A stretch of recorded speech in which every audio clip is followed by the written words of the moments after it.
Here we go. Alright, welcome back to Nick Lenz's Comic Corner, classic / non-classic. This is episode number 3336 and Doubleshot 3230. Got two Marvel trades. One is a short-lived ongoing series. The other is the last time to discuss for this particular book. We'll get to that. First up it is Spidey, Freshman Year. This collects the short-lived ongoing series Spidey, written by Robbie Thompson, which I did look this up. This was his second Spider-Man book he worked on at Marvel. Yes, because this is the way he worked at Marvel, because mostly he didn't work on a lot of series at Marvel.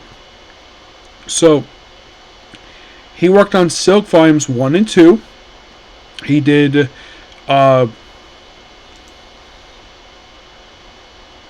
No, he didn't do that one. He also did Web Warriors, which I think this started the same month as Spidey and Silk Volume 2.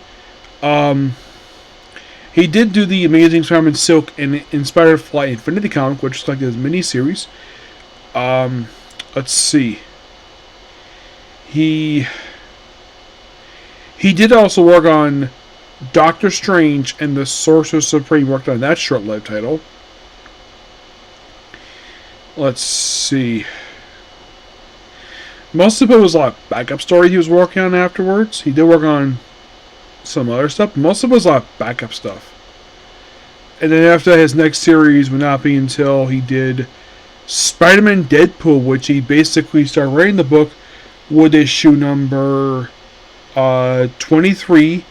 And he did that book until the final issue of the series, which was issue number 50. He also did, believe it or not, 3 Star Wars books. He did Han Solo Parent Candidate. He did Solo, a Star Wars adaptation. Yes, he worked on this book too. Yep, he was the writer of this book. So he did Solo, a Star Wars adaptation, which is a one-shot. One-shot? No, I think he worked on the whole series, yes. Solo, a Star Wars adventure. Han Solo Imperial Candidate. And he also worked on Target Vader, which Target Vader ended up being his final book he worked at Marvel. In the case of Spider-Man books, he didn't work on that much.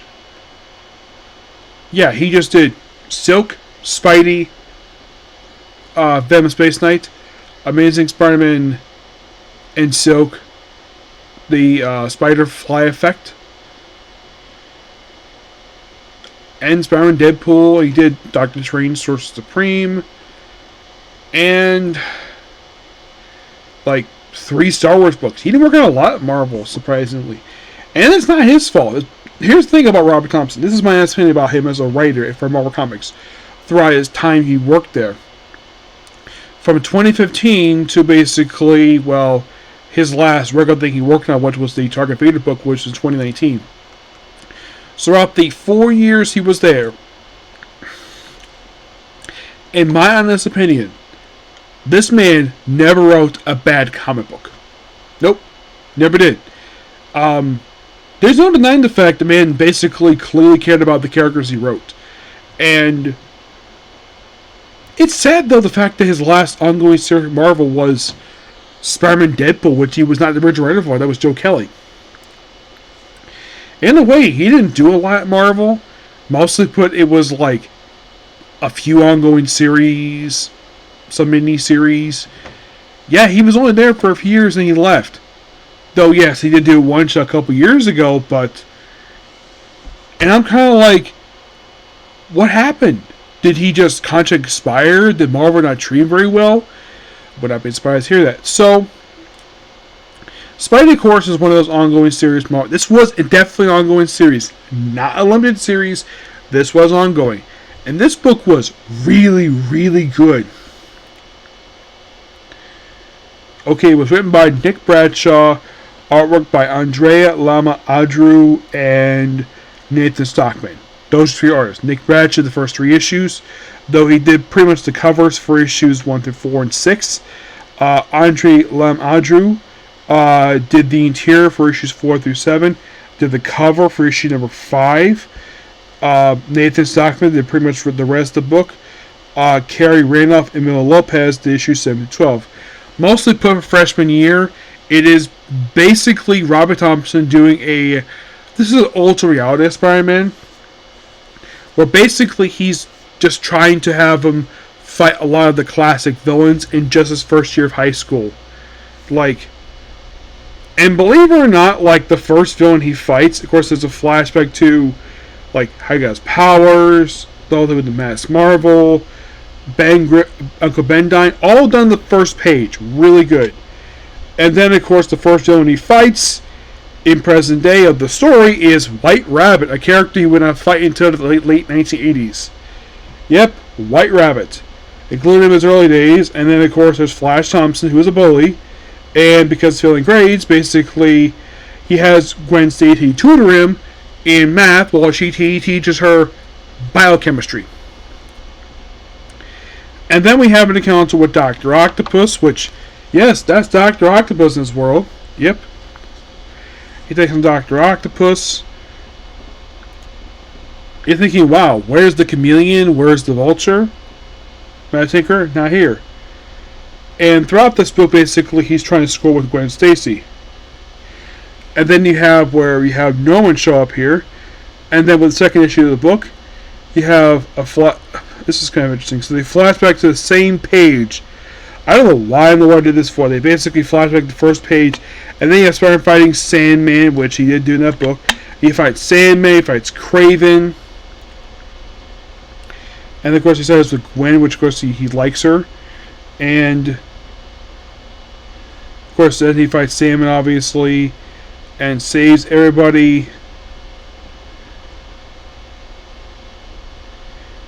And then that's all he fights in the second issue. The third issue, after the recap, then the third issue he fights Mysterio and the Lizard.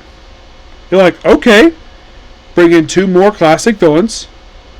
Lizard, okay, so far in just 3 issues, he's taken on White Rabbit, Dr. Octopus, there's Kraven the Hunter, the Lizard, and Mysterio. You're like, okay. Well, except for White Rabbit, all characters created by Stan Lee and Steve Ditko. Good on him for doing that. And wrap thing with a Lizard. Issue 4, of course, he basically he deals with Electro. Yes, Electro. And then he has a counter with Dr. Doom, which, for some weird reason, they have him dressed like this instead of having him in the Jack Kirby outfit for some reason. I'm not sure why. So, and they're stuck with the Hulk, of course, and we finally have Dr. Doom in the appropriate attire, which this is a retelling from issue 4 for the book. But here's the weird thing. No Flash Thompson here. Nope. In the case of the Lizard one, that was retelling of issue 6. Electro, that was a loose retelling of issue 8 of the book. Kraven's probably issue 15-ish, but still no Chameleon.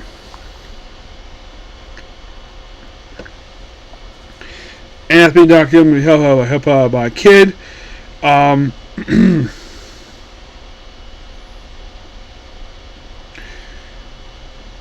And in issue number 5, he counters the Green Goblin. Yep. And it's a slightly different version. Of course, he meets him here. And of course, there's a flashback to when he first met him with the cave and the Hulk. Which, good on Robert Thompson for remembering the fact this is how he first met him in the main continuity. Which, I love the fact that they throw all these classic bits in there. So you can think of this book as sort of a modern retelling of the classic Spider-Man stories. But here's the thing. In the original stories that this series derived from, Gwen Stacy and Harry Osborn were not in the book. The reason being, and this is kind of basically Ultimate Spider-Man's fault for this, where for some weird reason people think that Peter went with Gwen and Harry when he was in high school.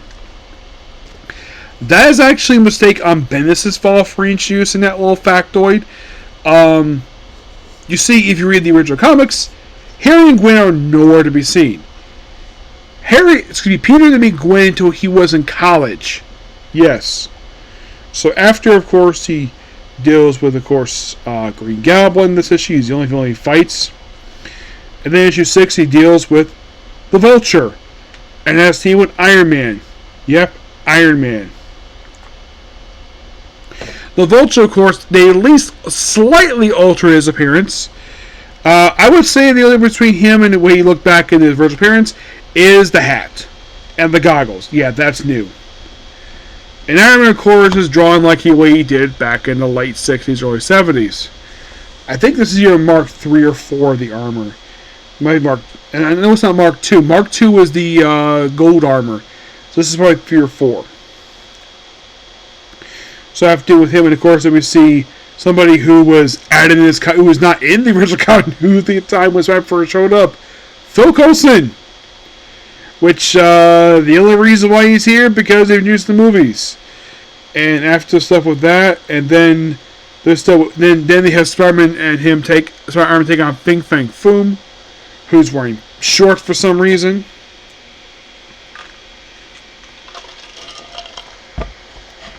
And then she confirms he has fought the Chameleon, Scorpion, and the Spot. The Spot is another character not created by Stan Lee and Steve Ditko. The Spot is a creation of Bill Mantlo. And as far as I can tell, he's made an appearance in one episode of Spider-Man the Animated Series. And I think he made one appearance in, I think it was the original Spider-Man series. And that was it. So good enough, basically, and then we have Spider-Man with Black Panther, which I don't know why they have them drawn like this for, but okay, fine. It's kind of like the mixing, and of course you have him take on Ulysses Claw, which of course he would take on him because Claw is Black Panther's arch nemesis, which makes him the second non-Spider-Man villain in this book. First being Doctor Doom. Now it's Claw. And then by issue 8, of course, 8 is where they start building up the Sinister Six, which they become a threat by the final issue of the book. Also, one point of the book, when he meets with Iron Man, he does ask him for dating advice. Well, actually, he suggests, can you ask Tony Stark for dating advice? Yes, seriously. Probably because he's a playboy. Then he has a counter Electro, and which I think is really cool, and I have to deal with a fight with him. And then we have the debut of the Sinister Six at the end of issue number 8, which is the classic lineup: Sandman, Vulture, Mysterio. Yeah, it's all the classic lineup debuted in the first Amazing Spider-Man. And after Spider-Man deals with Green Goblin. Then something that never happened in the comics, Kraven the Hunter going to the Daily Bugle. Something he never did in the original continuity. Never did. Some might be asking, okay, so which Spider-Man villains have ever gone to the Daily Bugle?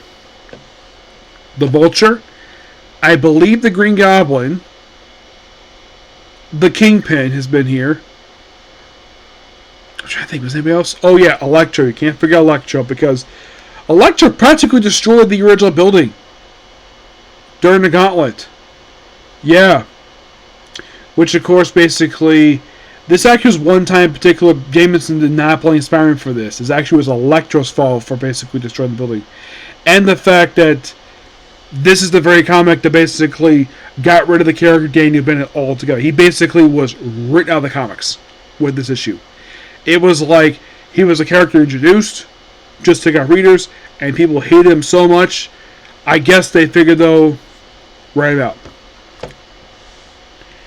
So, yeah, after dealing with Kraven, of course, no mention of the fact that Chameleon's his brother in this book. Nope.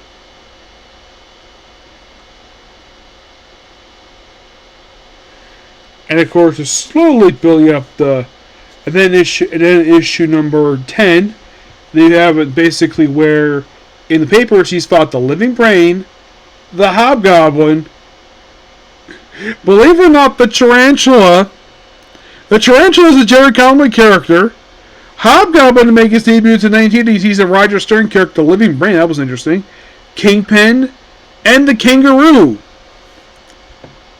Kangaroo, I believe he's a creation of Stanley. I know that Kingpin is. Which, yeah, I thought it was really cool. And then we teamed with Captain America. Which, I got hands down. They did a really good job recreating basic Captain America we looked back in the 60s. It looks really good. And then take on AIM, which was really cool. Then MODOK. Because, of course it's MODOK. Because it's AIM.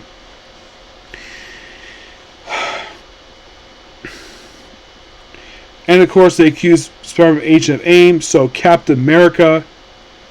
Mr. James, I'd like to talk to you about the headline.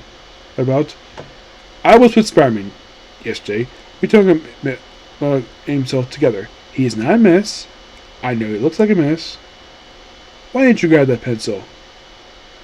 There you go. You have to change the headline. This is so funny. So, this is kind of hilarious. So, you have Cap looking at his mustache. James's signature mustache. And he shapes it off. Something he never did in the main continuity.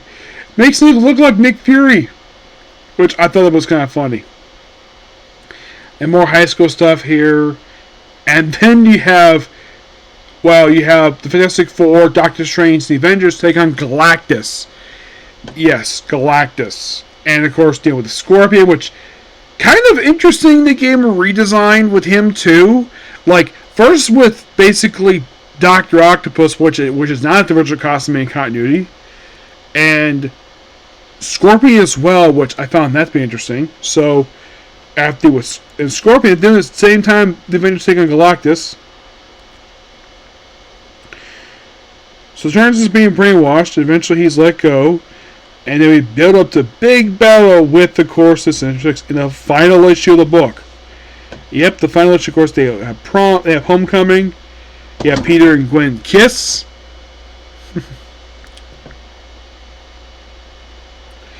Yep. So then he fights Sinister Six, beats them, and he's Amazing Spider-Man. Overall, this book is amazing. There is no denying the fact that anybody who has read this comic book can say this with a clear voice. This book should not have been canceled. This book was so good. And they continued it as a one-shot, known as Master Plan. And they did a mini-series, Schools Out. And that's been it for Spidey at this continuity. And you're like, really? That's all they did? Yeah. That's all they did. As for the reason for it, I don't know. It's weird. But overall, I give the Spidey book a 10 out of 10. It is awesome. Yeah. Yeah, and looks like, okay, so he did make an appearance once since then. In issue of Spider-Boy. I think it was just a cameo. But yeah, so I still got more to the cover here when it comes to Spidey's Schools Out Master Plan. Yep. So, next up we have is the Eternals. The Dreaming Celestial Saga. Which collects the Eternals. Volume 2, which is all 12 issues are here. Along with the backup stories from What If 29 through, let's see, it is 23 to 30. It also collects the Iron Man number 6 and the Avengers 246 248. These backup stories are mostly put just really short stories in the What If stuff. These are canon. It is mostly put just talk about the back history of the Eternals. Now, who writes this, I might ask? Well, for 23, 25 to 28, those What If issues are written by Mark Greenwald. 24 is done by Ralph Macchio. The last two are done by Peter B. Giles, who also has the first 8 issues of Eternals Volume 2 and the Iron Man Annual. Walt Simonson does 9 through 12. Roger Stern does the Avengers issues. The artist for these comics. So Ron Wilson does 23 and 25-30. Met this guy, cool guy, mean guy person. Rick Buckler, who's spoken to 24 for What If, who did the Eternals issues. The first 9 issues are drawn by Sal Buscema. Keith Powler does issues 10 to 11, and the final issue 12 is by Paul Ryan. Yeah.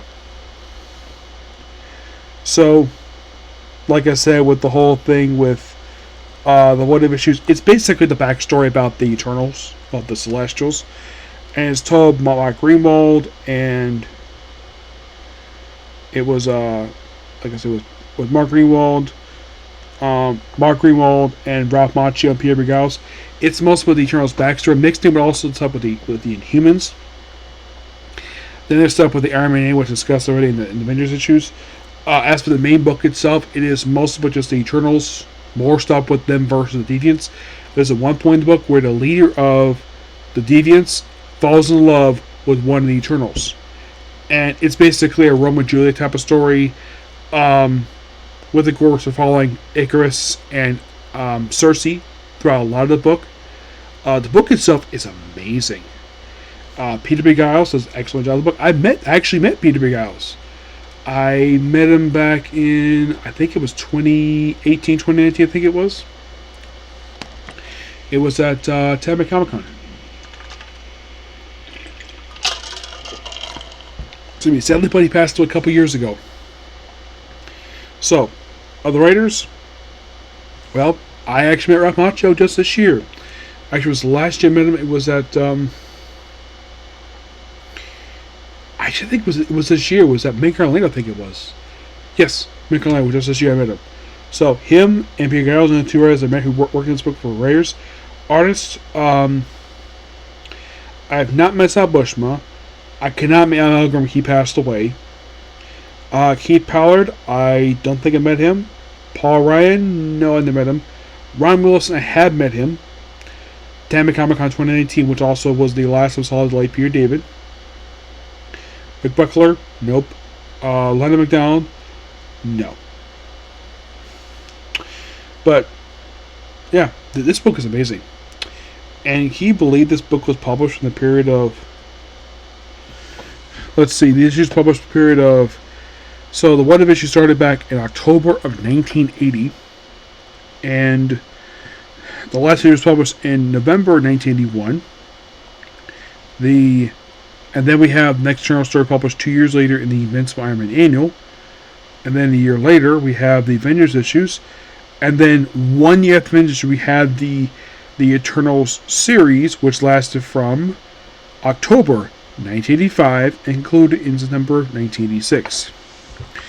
Which was, fun fact for my family, 2 months my parents got married. But here's kind of the weird thing related to this. After this finally concluded, nothing much was done with Eternals for the next 20 years. Cersei was featured in Avengers a lot. Icarus did practically nothing for years. Just Cersei. She was practically the only Eternals active. I mean, nothing with Eternals until around 2007 with the Eternals miniseries by Neil Gaiman, which was really good, by the way. And then there was the following brief ongoing that lasted 9 issues. And then nothing much for after that until they popped up in Avengers, where all of the Eternals commit mass suicide because they found out about the truth of their existence. This happened back in I think it was like 2018, I think it was. They were dead for about 2 years.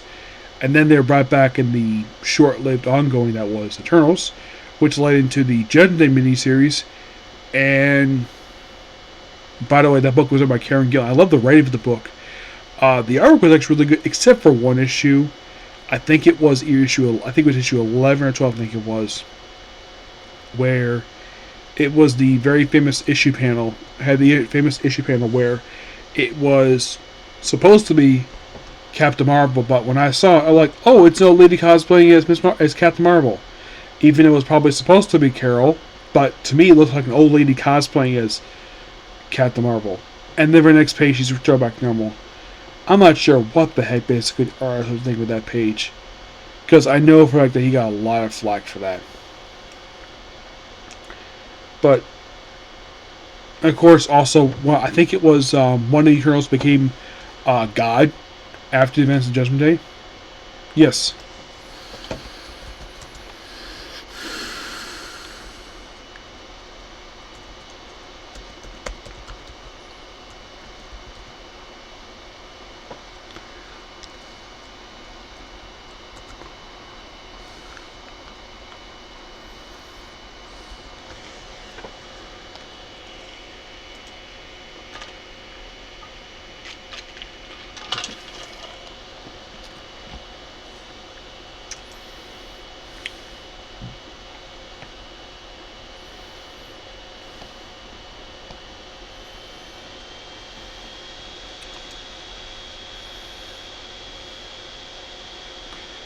Yeah.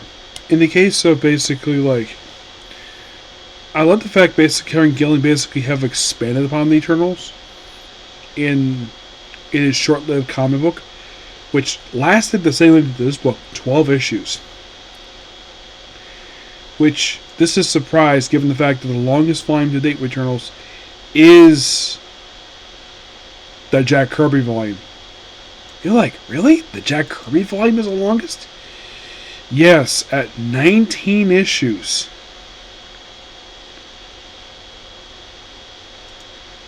And you're like, how the heck is that possible? I have no idea.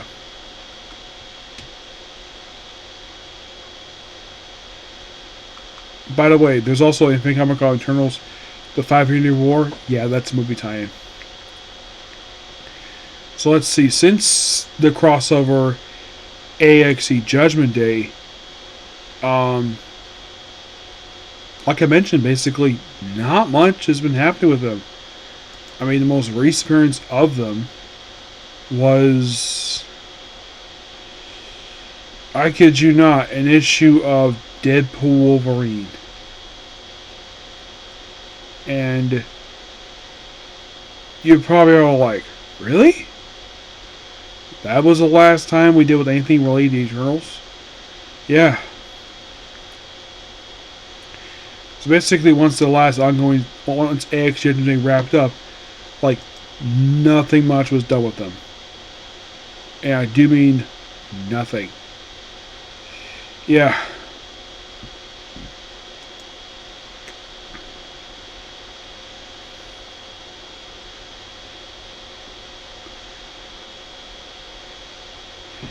Yeah, I do. This volume itself was actually really good. I like the whole Romeo and Juliet stuff.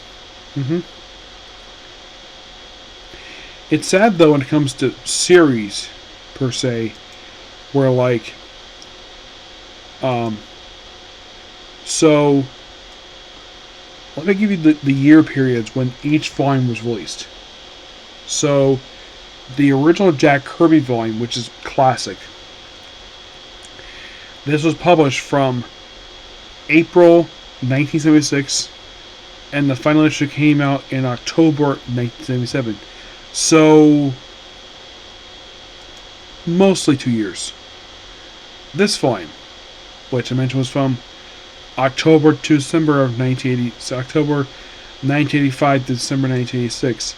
Volume 3 wasn't published until 20 years later, and that lasted from June 2006 to February 2007, which was a really good volume, by the way.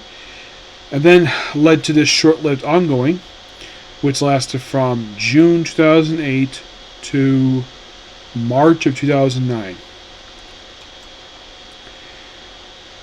The next book was published until 12 years later with the Karen Gillan, which I have reviewed, which is, I love this book.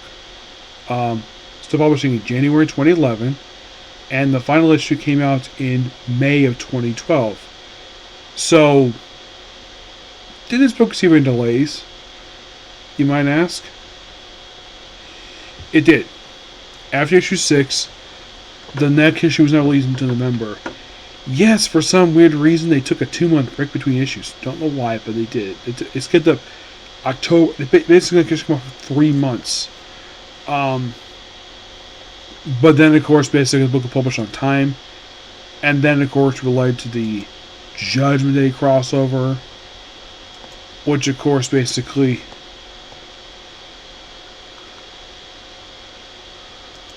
which was probably the most recent thing they've been active with. But... one theory I have of why this crossover was released.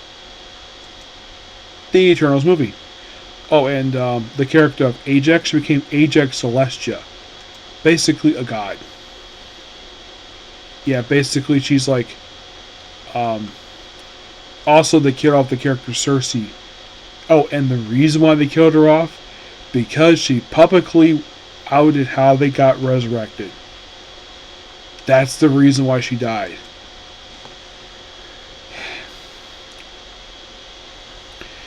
And my personal theory of why Marvel has done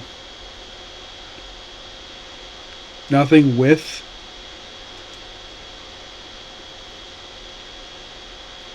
the Eternal since this crossover wrapped up. My personal theory on the matter, it's because of the movie. Yes, I'm thinking it's because of the movie. That is primarily the reason why that they have done practically nothing with the Eternals since then. Yes. It's kind of like, that's kind of the thing when it relates to stuff like this. Like, a movie can cancel stuff for seemingly no reason, but that's kind of how it is.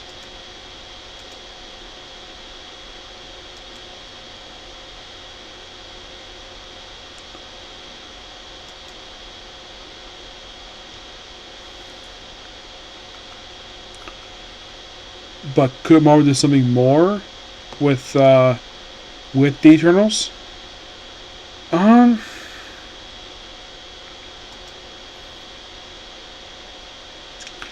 It is up to them. But as of currently, there's no plans for Eternals right now. Also, with viewing this trade here, I am done with the Eternals series. Here's my thing when it comes to the Eternals book. There's never been necessarily a bad volume for Eternals per se, because volume 1, like all 5 volumes are really good. They put really good writers on these books. Yeah, of course, Jack Kirby obviously started this whole thing. Oh yeah, definitely. Now, who wrote volume 3? I believe that was Neil Gaiman wrote this. Volume 4 is not done by him.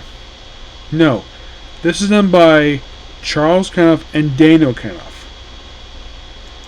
They're the ones who did this book. Yeah. They also previously worked on Iron Man. After this book wrapped up, they left Marvel. Now, was the book bad? No. No, it was not. Me personally, I've never thought any volume for Eternal was bad. It's just that Marvel tries to give a push to Eternals, but I think maybe for some people, they're just not interesting at all. Because if you look at basically who is Eternal, like, who is the most interesting Eternal that is out there? Icarus, Cersei, of course, because she's Avenger. But aside from those two, a lot of these characters are not despite the fact, yes, these characters were around for 50 years. 50 years next year, since the first debut of the Eternals. But it is just that Marvel tries. There are people who basically love Eternals. It's just that it's not enough to keep a series going. There's not much enthusiasm for Eternals.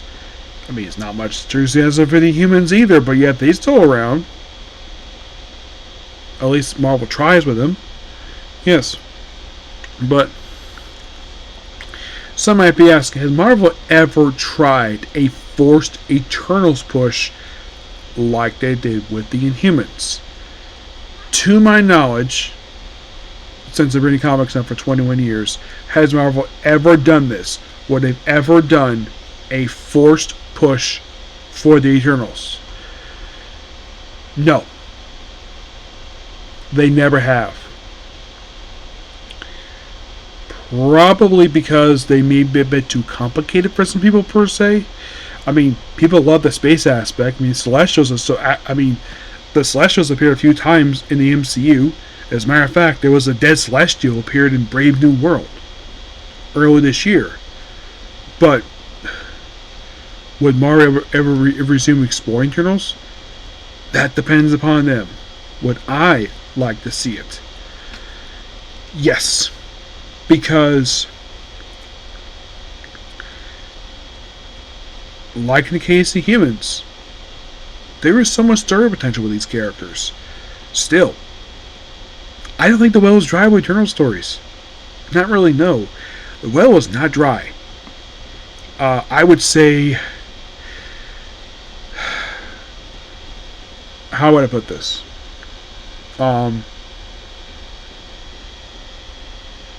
I think there may be some interest for the Eternals probably about 40 years ago. But nowadays, not really, no. That's just the only problem. There's not much interest in them. I mean, people love the classic characters from Marvel Comics. Like, people love the classic series like Fantastic Four, Spider-Man, Avengers. Amazing Spider-Man, you don't see that get canceled. Fantastic Four did get canceled for years. Eternals is probably something mean. And this is probably... Do I think because Marvel doesn't want to push as much because Jack Kirby solely created these characters? No. I do not think that's the case. Given the fact that Jack Kirby has had... His later years of Marvel Comics were not that good. Because the thing of them selling his artwork as mission. Do I think because of legal disputes with him? The legal thing might be possible, but I highly doubt Jack Kirby's family is interested in the Eternals. Maybe some other characters, but not the Eternals. They're probably not worth it when it comes to basically from their perspective. As a fan, for me personally, I do love the Eternals. It's just that there's not enough stories for them. That's the problem. Like, for the first decade, they had a really good amount of stories. You had the ongoing series. You had that awesome arc in Thor. It's like there's so much story here, but yet Marvel just want to tell the story.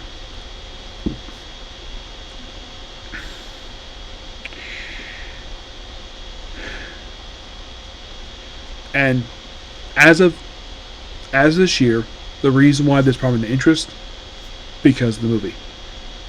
That's the only reason why. I still haven't seen the movie yet. So, I'm in it right here because it's late. Okay, so that's pretty much it for the video. Please be sure to like, comment, subscribe, notifications. I will see you all tomorrow for the Adolescent Bookworm. Okay? Let's go. Bye.